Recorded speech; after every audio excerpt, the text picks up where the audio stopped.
welcome to another edition of Drugs, Crime, and Politics, brought to you by the Drug Policy Forum of Texas. And tonight, we're coming to you on St. Patrick's Day. And, today most people will be wearing the green, but I suspect there are a lot of those out there tonight who've been celebrating this holiday with a little token of the green as well. I'm your host, Buford Terrell. With me tonight is my colleague Clayton Jones on the far right. And last show, you may remember, we had a guest that I introduced as one of the program's oldest friends. Well, tonight we have someone who has been a friend of the show for at least as long, who has been a consistent supporter of the program, has been a guest many times. He's the producer of both Cultural Baggage and Drug News Network. He shows our own KPFT Radio. I'm pleased that Dean Becker is with us here tonight. Good to have you, Dean. Thank you, Buford. It's good to be here amongst friends, talking about an important subject. You've kind of become the peripatetic reporter of all things, especially marijuana related. Where have you been traveling lately? Well, I just got back from an extended weekend out in Oakland and San Francisco, California. Okay. I was attending the Students for Sensible Drug Policy Convention out in San Francisco. I also got a chance to tour the Oaksterdam University. They've opened up a new 3-story, 40,000 square feet building to educate people about marijuana, all aspects from, how to plant or clone through. On that, I noticed a week or so ago that they finally hit respectability among the educational world. The Chronicle of Higher Education, which is the college and university newspaper, had a big story about Oaksterdam in it. So they've gotten recognition from the university world. Well, the day before I got there, there was actually a front page story on USA Today with a big picture of the founder, Richard Lee, above the fold, talking about that university. Well, we might as well make the local connection as well. You bet. Richard has nice Houstonian mama and papa, and they're both active supporters of the Drug Policy Forum of Texas. So. And Richard he began his efforts, if you will, with the hemp store he had here, which was not just a commercial outlet, but was also designed to educate and embolden people, which is what he has gone on to do now. Right. So, did you bring any I did. Back with you at this time? I've got a couple of video segments I want to show you. I think probably what we should do is see the first one, which I filmed just Monday at the Berkeley Patients Group. Give us a chance to talk about it. And then I've got another one I did at the Harborside Health Center there in Oakland. Okay. And it shows that it can be done. In fact, it is being done without any problems whatsoever. Okay. If you want, we'll go ahead and roll that first tape why don't we take a look at it? Berkeley Patients Group. Okay.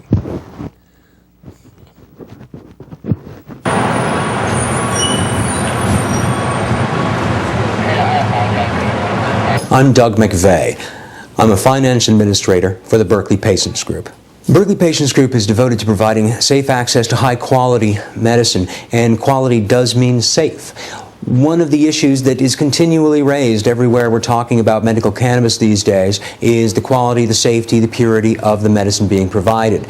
To that end, we have screeners and people who do quality control work for us who are trained to be able to identify molds, parasites, fungal infections, other kinds of things which can cause damage to the cannabis. We do extensive discussions with the providers of the cannabis to make sure that they're using good growing methods, that where possible we're getting bio or, as it were, organic kinds of growing methods as well. We have training. We use microscopes to try and get down into the essence of the plant itself so that we can make sure that what, at the end, the patient is getting is absolutely clean and pure. basic truth is that this is a business like any other. We have taxes, we have health insurance, we have benefits packages, we pay taxes to the state for sales tax, quite a bit, in fact, generated every day. We have the same concerns that every other business does. So, of course, that means filing our taxes in time, getting all the payments done when necessary, doing all the things that need to be done to keep a business operating. It's really a service model. There's a lot of things that we provide, education as well as some of the social services from counseling through massage, to try and better the individual. We take seriously our responsibility as a collective and as a business working in a not-for-profit sense. We are trying to build community, and thus we support a number of things from the Chamber of Commerce through schools like the Center for Early Intervention on Deafness, which are doing great work in the city of Berkeley.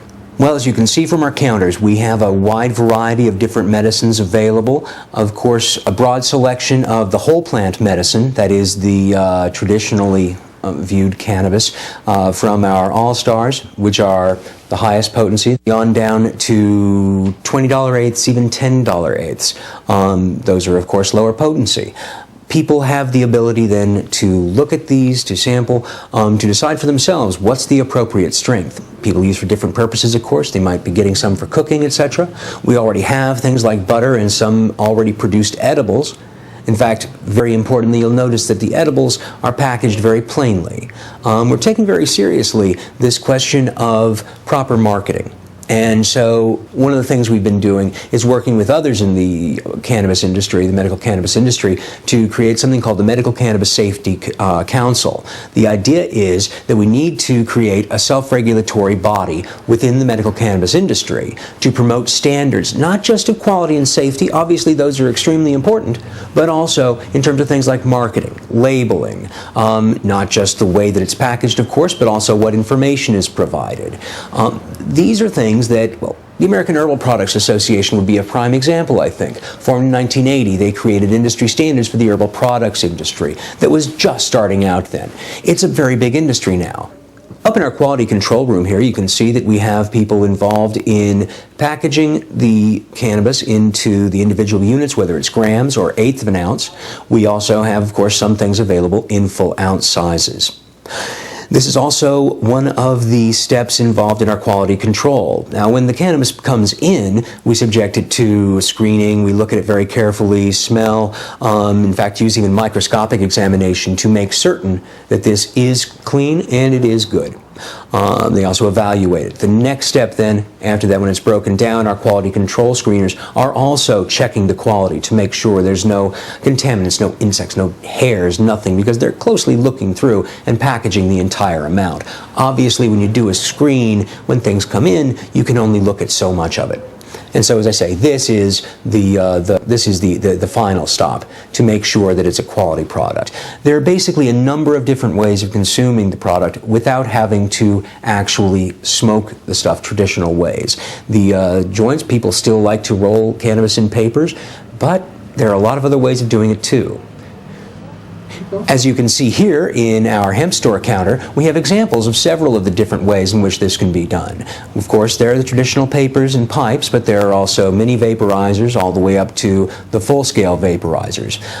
These are products which raise the temperature of the cannabis to a particular point so that the volatile oils vaporize, but the cannabis itself remains unburned.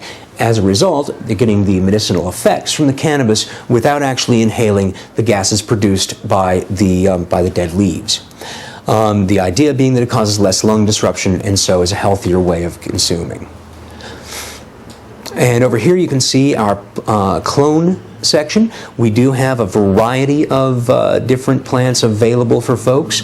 Of course, as a dispensary, you might think that it's counterproductive for us to be selling clones to folks, but the reality is it's a community service. People should be able to see what they're getting, and so making it available to them from the plant on up is the right way to go. And also, frankly, it's not as easy as it sounds. Growing a plant and growing enough to be able to provide enough cannabis for yourself does take a degree of skill. Some people have it, some don't. If anything, people may end up being able to augment what they do and save some money by growing their own cannabis. And, you know, it can be a really pretty plant, too. But hey, some people do have whatever it takes to be a good gardener. And so you can take care of supplying a good bit of your own needs. In our patient lounge, though, we make available things like volcanoes, the mouthpieces being cleaned and sterilized after each use, as well as bongs, pipes, again, cleaned and sterilized after each individual use. But for patients who, again, may not have the convenience of being able to go into their private home and consume on their own, they may be in a situation where it's just not possible for them to smoke openly in their home. And so we have our lounge. People have a 2-hour limit, which is, you know, pretty good. They have coffee, we provide snacks, all free of charge. It's just part of the service. Part of it is to be convenient, but it's also a community place. People from all walks of life who have one thing in common, that they are medical cannabis patients, can sit together. They are all there. They'd never see each other or meet, except that they're medical cannabis patients, and they have quite a lot in common. Interesting friendships and just an interesting mix of people.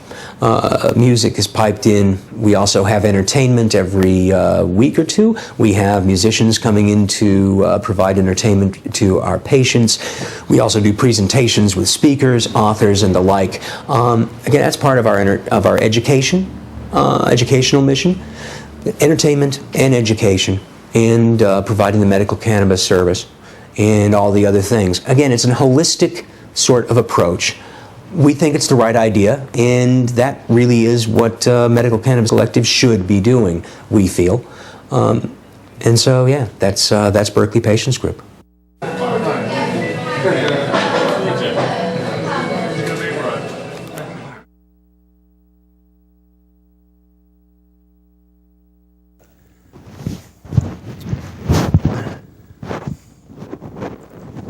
We're back.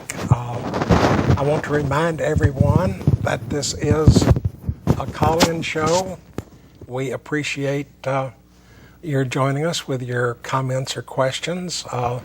We'll have the phone number up on the screen in just a minute. If you're watching either with streaming video or on a delayed basis through YouTube, you can email us at the address given. I'll respond to you shortly, and some of your questions or comments we may use on the next show or two. That looked like a pretty interesting operation there in Berkeley, Dean. Well, it was. It's very much a people's, thing, as you would imagine there in Berkeley, that it's very user-friendly, if you will. It's very oriented to making it possible for anybody, no matter their financial condition, to be able to get the medicine they need. And as Doug was indicating, they provide massage services, acupuncture, all kinds of holistic healing services. And it just seems that it's an example of what can be done. And we have a call. Hello, caller. Well, couldn't wait on us. That is both intriguing, good, and also troublesome to me.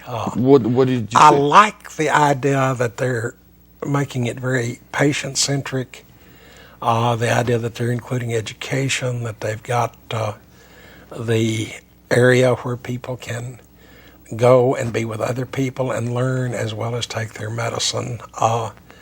One thing that troubles me, and one of the things I think that's caused largely by the federal government's exclusion of cannabis from regular medicine, is it troubles me to see the slipping over into some of the less well-established, more questionable alternative therapy regimes. I mean, there's been a lot of work done looking at alternate medicine over the past decade, and very, very little of it stands up to snuff. Let's see who's on the phone.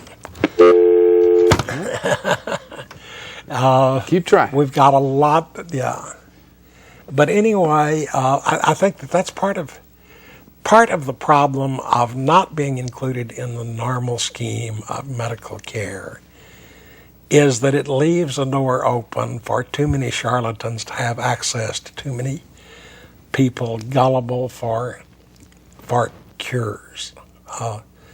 I'd like to see us be in a position where we get more legitimate mainstream medicine involved in the movement. Well, I think there are those that are trying to do so. I think a lot of us are, and I'm blaming strictly the federal laws for the problem here. Not, well, sure. Whereas under current circumstances, doctors can't actually write a prescription. Right. They can only make a recommendation. Right. And it can even be just verbal, for that matter. Yeah. But there is no, prescription pad to legitimize it. No. Well, yeah, and that's because, once again, of the federal law. Yes, Since the Drug Enforcement Agency controls the mechanism of prescription, you have to have a DEA number to write a prescription. A doctor can't do anything that puts him in violation of that. I think maybe our producer's having a little problem making the phone work tonight, so keep trying, and I hope we'll get you on the air soon. Yes, yes. Oh, I wanted to point out that, that tour of the facility was the first ever. Okay. I'm proud of the fact that my good name made that possible. Frankly, you're doing a lot of groundbreaking work in this area all across the country. And here in a little bit, we'll show you the one from Harborside. And again, mine was the very first video tour taken of that place. Oh, I want to point out that all of these will soon be up on YouTube /FD Becker. Please share it with your friends if they aren't watching tonight. Okay.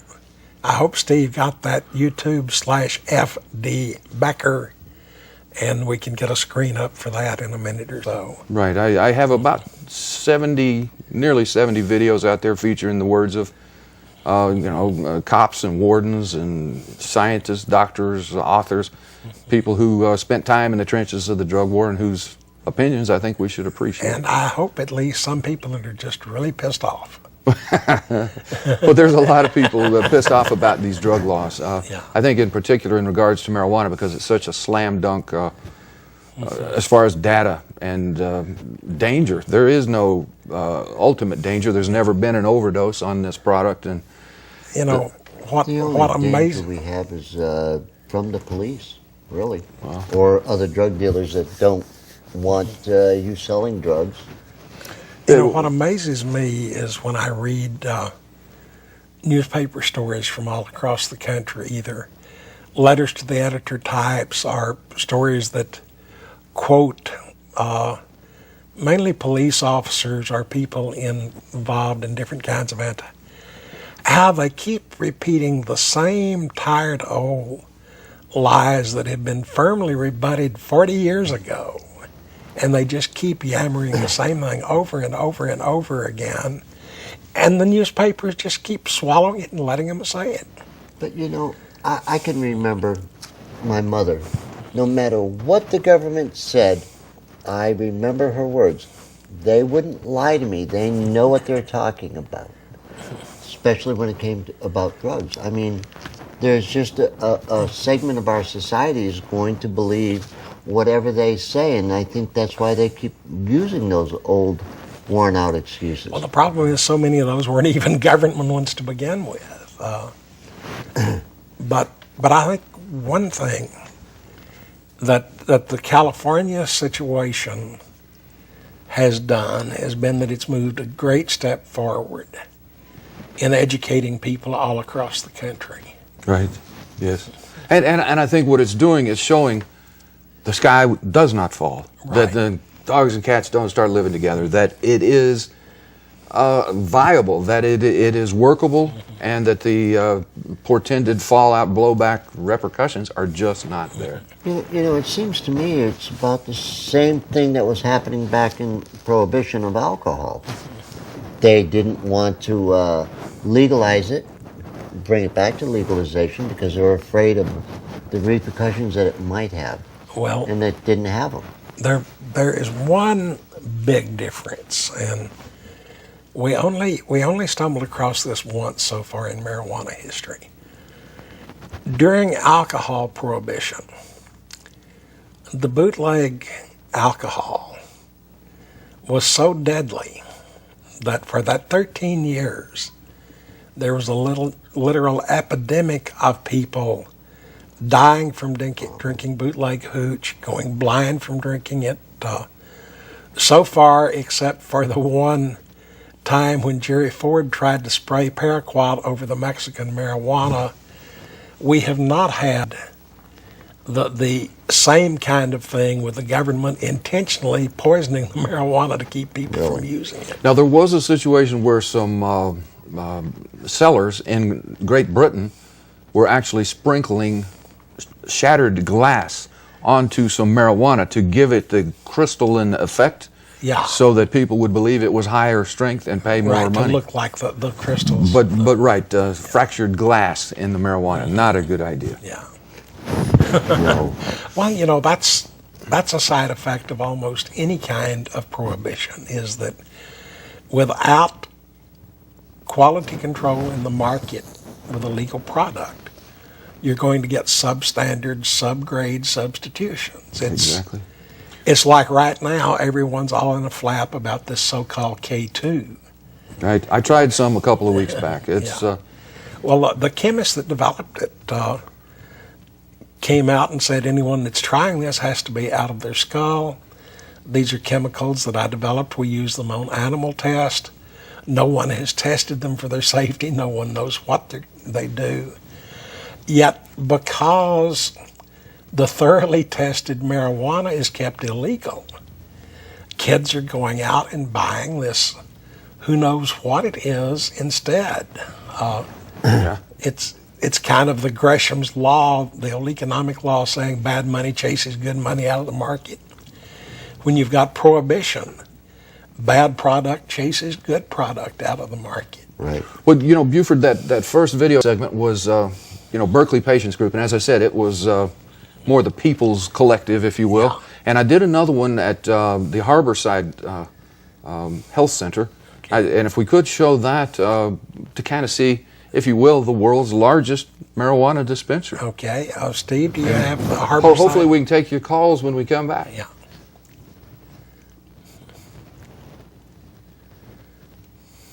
All right, now let's see.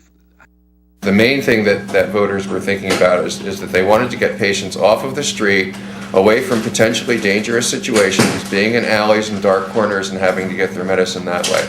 So our number one priority here is making sure that every patient who comes to our facility and leaves our facility is 100% safe at all times. Okay, so what we've got here is basically these are trays that are going ready to go out to the dispensary floor to restock our supplies out there. And we have a variety of interesting products here. We have tinctures. We have cannabis tinctures in 3 different mediums. These are little capsules which contain cannabis.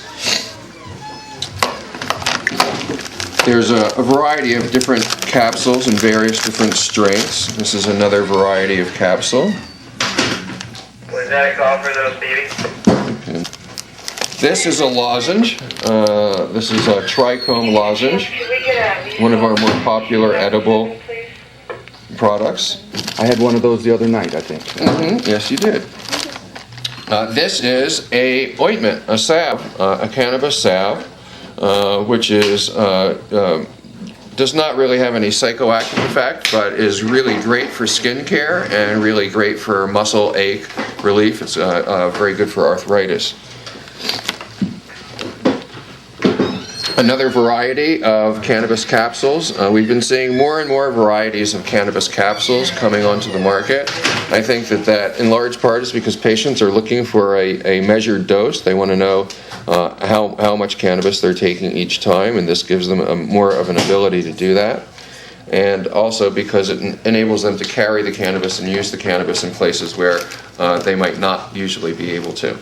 And here are just, we always try to encourage our patients to support the medical cannabis movement.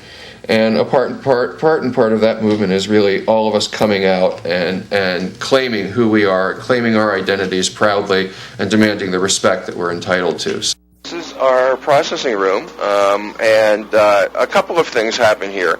First and foremost, it's our last line of defense against anything bad getting into a package that a patient gets. This crew has eagle eyes out for anything, a stray hair in the medicine, any type of insects, anything that may have made it past any of our other inspection processes. They are on guard for here. And then, of course, there's the more basic task of just taking the medicine that's in large packages and breaking it down into smaller packages. This is a biometric lock. This lock will only open if an authorized fingerprint is placed on it. It has an optic reader that reads the fingerprint, and once you put your finger on there, the door will open. But at the same time, it records the identity of the person who passed through, and it records the time that they passed through. So if we ever did have any type of incident here, and we needed to go back, and we needed to figure out who possibly could be involved, if some medicine went missing, or if a patient had a complaint about something, or if we got burglarized, we would be able to go back onto our software and get a complete list of everybody who passed through those doors and the time that they passed through. This is our clone nursery. And so this is our nursery. This is where, when we intake clones, they stay here until they're ready to go out onto the dispensary floor where patients can select them. Occasionally, of course, some clones may need a little bit of tender care, and so James is here to provide that kind of care to any of the babies that may need it. Okay, so we're going to make our way down. You're saying this is the retail clone area? This is the retail clone area here. So we have a separate area for people to come and make clone selections. Typically, selecting clones takes a good bit longer than selecting medicine, so we try and have a designated line for that activity. We also like to have people handling the clone sales who are well experienced in growing cannabis and can give advice to the patients who are going to be growing the clones. So that's the reason that we have a designated clone station here. It is clone season. More and more people are coming in for clones because the outdoor planting season is coming up here in California. This is our healing clinic where we do our various different holistic therapies. It's in use right now. That's why you see the sign on the door. You can get a better sense of our full selection here. You can see that all of our flowers down here have THC percentages on them, which reflect our test results.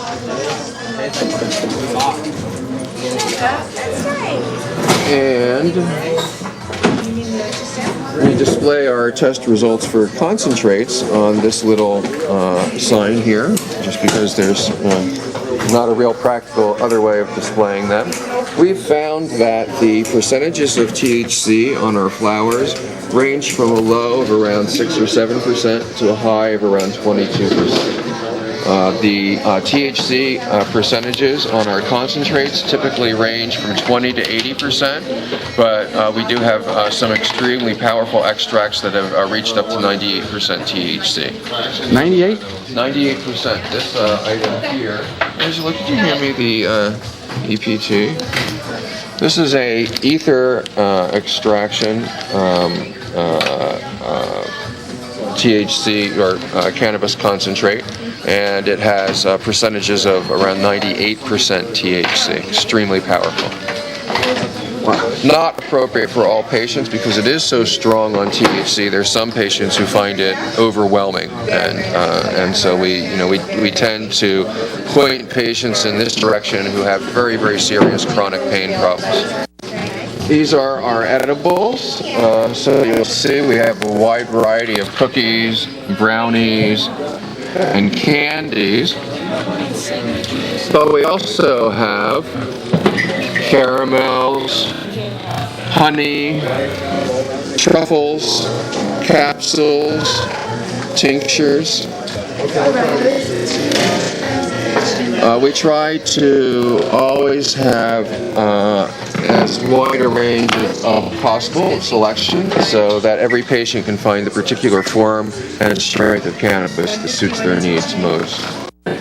This is the morning rush. You see, there's two things that you see going on right now. Number one, it's Tuesday. On Tuesdays, we distribute our care packages to low-income patients, and that brings about 400 low-income patients.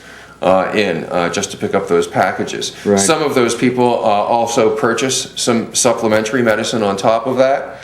And then we always do have a rush for the first hour that we're open. So you see a combination of those two things. It's not normally this busy here. We try to keep our lines down to a maximum of 3 people per station.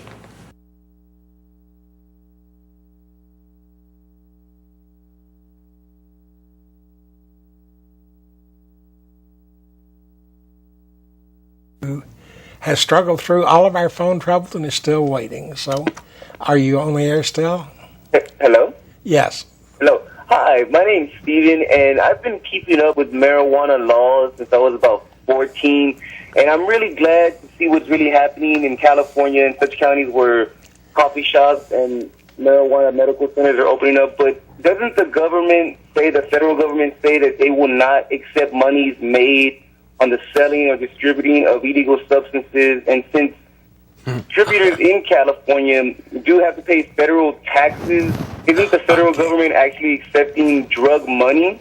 And secondly, is it true that around the time marijuana became illegal, it was really due to DuPont because they sold nylon to the Navy, and before that the Navy actually used hemp rope? Okay, thank you. Thank you. Some good thoughts. A couple of points. The government has always accepted money paid as taxes on illegal income. If you look back, Al Capone was never convicted of bootlegging. He was sent to federal prison for evading the income tax on his bootlegging income. So, yes, if you're running a medical marijuana dispensary in California that makes money defined as income under the federal law, then you probably need to report it on a Form 1099 as miscellaneous income, or you could risk going to federal prison. Sale of herbal products, perhaps. Okay, perhaps. Richard Lee heads up to Oxford University and has a couple of cannabis dispensaries out there. I think he was quoted as saying he paid like $350,000 in state sales tax and about $500,000 in federal income tax in 1 year. Yeah. So they're taking it, my friend. Now, insofar as your thought about nylon squeezing out hemp, there's probably some validity to that. There was also the idea that William Randolph Hearst had a lot of timber he wanted to sell. He wanted it to be made into paper so he could put it into his newspapers rather than use hemp.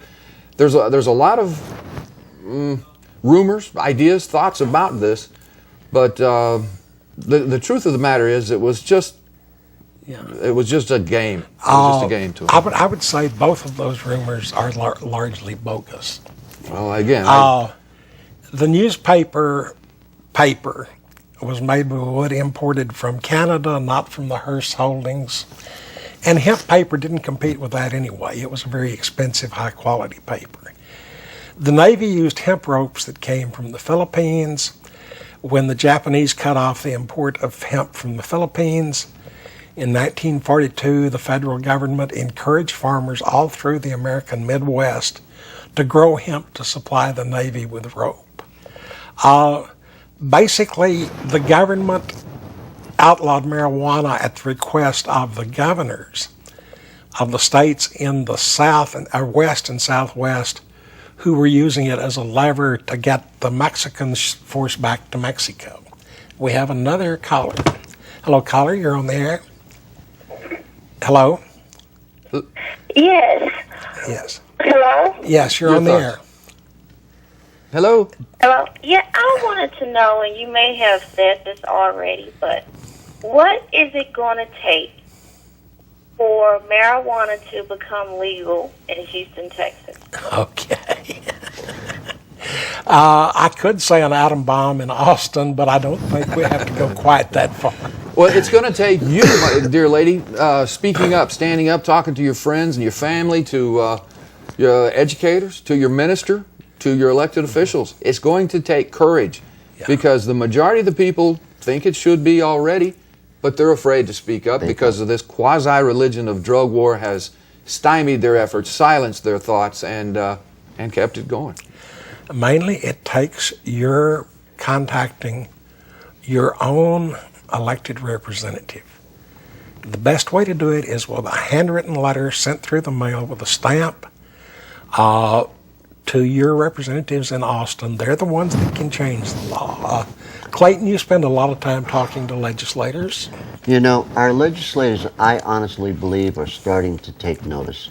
With the war that's going on the border, and with the people from all over the state coming to the state capitol, talking to our legislators, I'm starting to see some difference happening up there. Okay. My representative, Dwayne Bohack, he wouldn't hear me 6 years ago, but now he's actually listening. Part of the problem is that the rules in the legislature are such that the Speaker of the House of Representatives and the individual committee chairman are still able to block entire bills, Right. no matter what the membership wants. We have another caller. Caller, you're on the air. Hi, I have a question about the laws here in Houston. I have Okay. a friend who was smoking a joint in a car in front of his house, and the police came up and just ripped open the door and pulled him out. And he had 2 grams on him, and he has a clean record. He goes to court Friday. What can he expect? Okay. Dean, you probably know more what to expect than I do. Well, the thing is, I mean, it's Houston. And in Houston, they have, you know, the Constitution be damned, we're going to do what we want to do, is really how it works here. Now, you mentioned a couple of grams. That's likely to lead him to take the plea. They'll offer him a plea, and they'll give him probation, and then they'll urine test him and keep him Coming from into using. a PO officer once a month for the next couple of years. Yeah. Hitting them with a court fee, a probation fee, and a fine fee. It's a money income source for the city. And Yes. That's what it has become. It's no longer just law enforcement. As far as the law itself is concerned, first, the policeman probably could see enough through the car window, Yep. or with the window down could smell enough to give him probable cause to open the car and make the arrest. Possession of that small amount of marijuana under Texas law is a misdemeanor that could carry a sentence of up to 6 months in jail. Now, it's my understanding most of the time someone with a clean record here will probably get a probated sentence. Now, I disagree with Clayton that these are money-making things. And now, the bail bondman, that's nothing but greedy money grabbing. You bet. But as far as the probation fees, these really cover the cost of running the system. It's disgusting because it's a system we don't need to that extent. It shouldn't apply in these cases at all, but it's not really money making. The fines, they go into the general revenue, but basically it's just something that should not be against the law to begin with.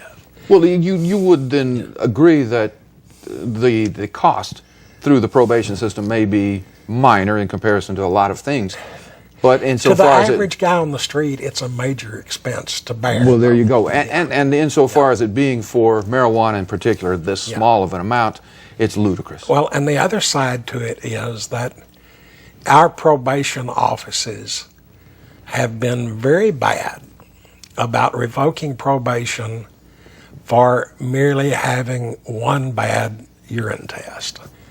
There is no need to send a person to jail or prison for testing positive for marijuana on a single urine test. That's just totally excessive any way you look at it. Yes. Well, we just sent a guy from up by Dallas, I think it was, to 35 years for 4.5 grams. That sounds like the old days when I first started practicing law in Lubbock in the early 70s, when any usable amount of marijuana could draw 2 years to life. Well, yes, and this man didn't have a clean record. He had a prior drug conviction for minor sales, but yet 35 years, but now he has to finish his first sentence before he can start his 35 years. And the guy's 54 years old. This is effectively a death sentence. Yeah. So they put him in jail for life over four joints. Now, right now, our state is like almost every state in the country facing a severe budget crunch. Each year that man sits in a state prison, it costs the state more than $25,000 to pay for keeping him in prison. And that's just money thrown down the hole. Well, you know, just last week, KHOU, the CBS affiliate here, did a story in regards to the budget shortfall. They talked about Children's Protective Service is going to lose $100,000. Yeah. The constable's office is going to lose $10 million, and the sheriff's office is going to lose $40 million. Yes. And then they went on to talk about jail overcrowding, the unnecessary expense, $26 million to ship the jail prisoners, not the state prisoners, but the jail prisoners to Louisiana and other jails. Well, now here in I used Texas. to live in New Orleans. And isn't shipping someone to a jail in Louisiana cruel and unusual punishment? I would think so. But one of the things that surprised me is with the news coverage that they've gotten, no one from the county government or from the sheriff's office seems to be able to give a straight up or down answer on how many people are in the county jail on just plain drug possession charges of any kind. Well, I've heard things around 10%, but it's always waffly. Well, there was a quote from D.A. Lycos in there. I think it was that 25% of the people in there. It was 25% are in there on for mental health situations, Yeah. and D.A. Lycos said it was 55% for mental health concerns and addiction. Yeah. So that's over half our jail is in there on some type of drug problem. Let's also point out that earlier this year, District Attorney Lycos started a new policy of people caught with only trace amounts of any drug. I think it's less than 1/100 of a gram of cocaine. Right. Will not be charged with a drug possession offense at all. And you know, that's been 3 months now, and I haven't noticed any great runaway crime wave hitting the city. Well, as I understand it, the situation was, say, January of 2008 when she came into office. Yeah. To January of 2009. There was about 1,000 of those cases in January of 2008, and about 400 still in January of 2009, because I guess some jurisdictions, constable's office, somebody is sending those people into the jails. But it's down 60% in that one regard. And to picture this, if you sprinkle salt out of a shaker and then you cut that in half, that's about 1/100 of a gram. That's it's an empty bag. It's an empty pipe. It's not a useful amount, and should never have been a. From what I heard her say, that one of the cases, the arresting officer actually took a Q-tip, swabbed out the inside of a guy's nose, and that was the amount they charged. The others were residue scraped out of the inside of crack pipes. I think it's time for us to take a break. We'll be back talking with Dean Becker again in just a minute.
I remember just going in, taking a small area of my community and for all practical purposes, cordoning it off, completely cleaning it up, using some pretty sophisticated techniques, trampling all over the edges of the Constitution to do so. But I mean, really cleaning it up and getting all of the dope dealers out of there. And to my dismay, 90 days later, I had a Haitian group to move in from downstate. I had the Miami boys to move in from Jacksonville, and they were shooting machine guns and beating people mercilessly, and I wanted my old dope dealers back.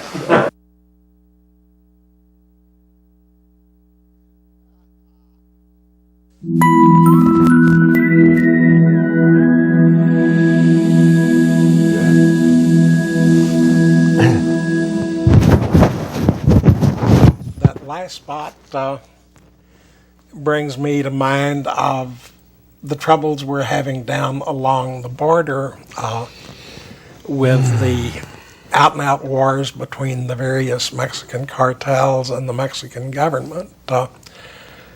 Violence is always an accompaniment of any kind of prohibition law. Now, I was reading one in 1922 in New York City. Someone took a machine gun, tried to shoot a bootlegger on the street, missed, hit a bystander. The next day, the targeted bootlegger came back with his own machine gun, killed the would-be assassin. The survivor was one Lucky Luciano.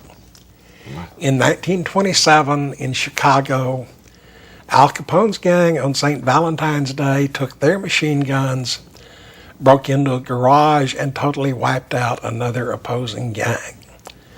If you want to get rid of the violence, either in the location our man was talking about there, or in Mexico, or in Houston, get rid of prohibition. Buford, talking about the violence in Mexico, today the Houston Chronicle had a major story talking about Governor Perry orders a beefed up presence on the border in the wake of a new set of killings of some embassy officials. And I wrote a letter to the editor. Could I share it with your audience? How many times must we hear these stories of death and destruction, of madness and mayhem? Over the decades that drug war has been waged, we have seen the cycles of violence in relative calm, ebb and flow, both in the U.S. and Mexico. What we have never done is to examine the why of this violence, the reasons it exists. Before passage of the Harrison Narcotics Act in 1914, there were no drug cartels, no street gangs selling to our children. Prisons and jails were not overflowing. Deaths from drug use was nearly unheard of, and we had about 2% of our population using cocaine and heroin. Today, we have barbarous cartels in Mexico, AK-47 wielding gangs in the U.S., heinous paramilitary in Colombia, torturous Taliban in Afghanistan, all making billions of dollars each year and thus affording their high-powered weaponry because of America's fear of flowers and powders. We still have about 2% of our population using hard drugs. The cartels need the cycles of violence to maintain their power base and to justify their exorbitant prices. Law enforcement cites the violence as reason to tap deeper into our now limited treasury. The violence is a result of the prohibition, not of adult drug use. Aspirin and Tylenol kill 4,000 U.S. citizens each year. Meth, cocaine, heroin, all hard drugs kill less than 16,000 per year, despite the fact they are made by untrained chemists in jungle labs and unsanitary vats in Afghanistan caves, and are then diluted by U.S. gang members with household products including levamisole, a dog dewormer, and cancer-causing agent.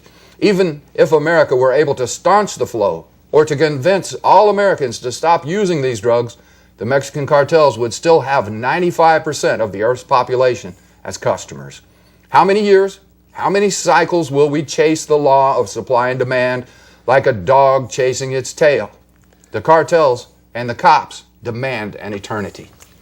Well, a lot of us that look at this on a regular basis think that the existence of the prohibition law multiplies the price of these drugs by about 100 times. You bet. You bet. Right now, the American drug trade puts about $30 billion, that's with a B, dollars into the Mexican economy every year. That puts it right up there with petroleum production and tourism as top industries. If you reduced that $30 billion a year to 1% by making the drugs legal, that means the whole thing would be less than $1/3 billion each year. That wouldn't be enough for the cartels to fight over the way they're fighting. Or even if they wanted to fight, they wouldn't have the money to buy the military-grade weapons they're using now. Now, marijuana in this country right now is going for $400 an ounce, maybe $200 an ounce. One newspaper report I saw about a month ago said that American soldiers in Afghanistan were buying relatively pure hashish, which is the refined extract of the active principles out of marijuana, for $1.50 an ounce. That's more like a 300 to 1. Well, and that's probably what the So- farm gate price would be given the chance. If you want to cut out the violence on Mexico, don't send more troops down. Even just legalizing marijuana if you're still scared about the hard drugs. Well, I was in Bolivia now Yeah. 4 years back, and while I was down there, I bought a half pound of coca leaf Yeah. for $1. Yeah. So Now it takes 100 pounds to make 1 pound of cocaine, but that's still. right, $200. But marijuana itself would be half the money going to the Mexican cartels. I've heard it's 60 to 70% actually. So let's see who's on the phone. Hello, caller, you're on the air. Hello? Yeah, You have a question?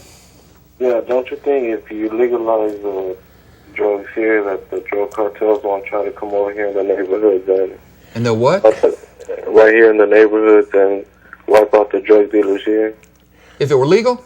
Okay. They wouldn't, because there's no profit in it for them. They might come to this country to fight to sell $300 an ounce marijuana. They're not going to walk across the street to fight to sell $1 an ounce marijuana. Oh, That's right. or even And- $5, 10. And remember, drug dealers don't give a damn about drugs. All they're interested in is money. If you take the money out of it, they'll find something else to do. Now, I used to think that we'd created a problem because when alcohol prohibition went out, the mafia still hung around for another 50 years. But then I got to thinking, they didn't get out of prohibition, they just switched from one kind of prohibition to another. The mafia was strongly moved into prohibited heroin by the time that alcohol was legalized. They stayed there until some more ruthless, rugged people took it away from them in the 70s. They moved strongly into prostitution and gambling, Racketeering. both of which were prohibition laws. Now we've pretty much legalized gambling. They don't have that anymore. And if you've read the personal ads in your alternative weekly, we've all but legalized prostitution. So get rid of prohibition and the organized gangsters go along with it. We're about to run out of time. You saw the announcement that the 420 Fest is coming up, and being Houston, we get a little over anxious. So our 420 starts on 4/18. It will be at the Jet Lounge at 1515 Ps. Look for additional announcements. The Houston Normal will meet tomorrow night at the West Gray Cafe at 415 West Gray at 7:30. And I believe we've got another caller. Hello, you're on the air. Yes, I was trying to find out more information on this new drug they have out called black tar heroin. Okay. Okay. Black tar heroin is not new. No, been around 20, 50 years, isn't it? Heroin goes through several stages of processing. If it's not reduced completely to the totally white so-called stage 4 heroin that people used to get from Southeast Asia or from the French labs, if it stops one step short of that, so it's still a little dirty, it's got some black sticky residue with it, it's called black tar. Most of the heroin grown and processed in Mexico that comes into the United States is black tar. But chemically and the effect on the body, black tar is the same as any other. Buford, I wanted to talk about something here. We mentioned last week CBS carried that interview with Judge Lycos, the sheriff, the county commissioner, and myself. And you, yeah. And the day after, I made several calls, and I wanted to point this out. Okay. I do radio shows Sunday evenings on KPFT, which is 90.1 FM. Okay. It starts at 6:30 p.m. This coming Sunday, my guest will be Constable Victor Trevino. The following Sunday, March 28th, it will be our sheriff, Adrian Garcia. I'm talking with the District Attorney, Pat Lycos. We're hoping to have her on the following week. And I have some ongoing discussions with Judge Ed Emmett, the Chief County Commissioner.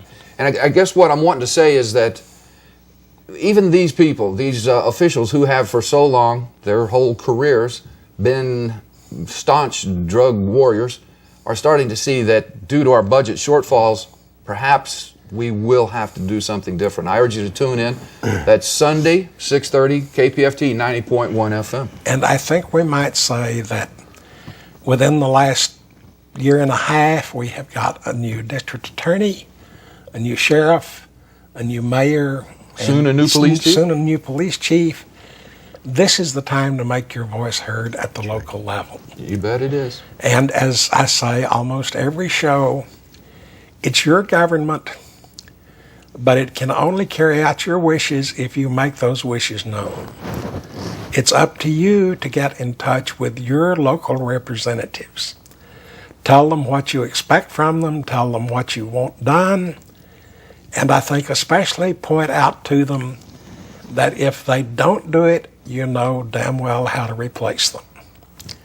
It's your government, but it only works if you make it work. And unfortunately, that old clock just keeps running faster and faster and faster. We get Dean on here and we run out of time. So last thing, Clayton, Dean? I think if you saw those videos of what is going on in California, there are no deaths, there are no problems. There's only the police as a problem. And we could do the exact same thing here if we united and worked together to change things. Okay. Indeed. Indeed. And it's, we could have those right here in Houston. Well, but it's up to you folks. Have the courage. Have the courage. What it takes. They'll be glad to hear from you. Actually, they're waiting to hear from you because these politicians, most of them know the truth. They're just waiting on you to say it's all right. Dare to compare. So let them know, make the government do things your way, and we'll be back again in 2 weeks. Thank you and good night.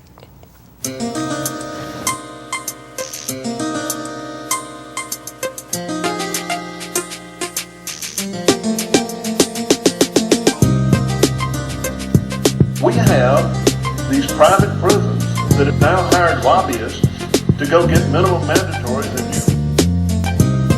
I began to understand that the 17 or the 19-year-old kid I had in the backseat of my police car was not a criminal at all. Remove the profit motive. If you remove the profit motive, you can do away with almost all these problems. And how do you do that? Simple. The end prohibition, which can only mean one thing. Legalize drugs. Legalize all drugs. If we really want to improve our urban neighborhoods, the most important thing that we could do, the single most important thing that we could do, is end the war on drugs.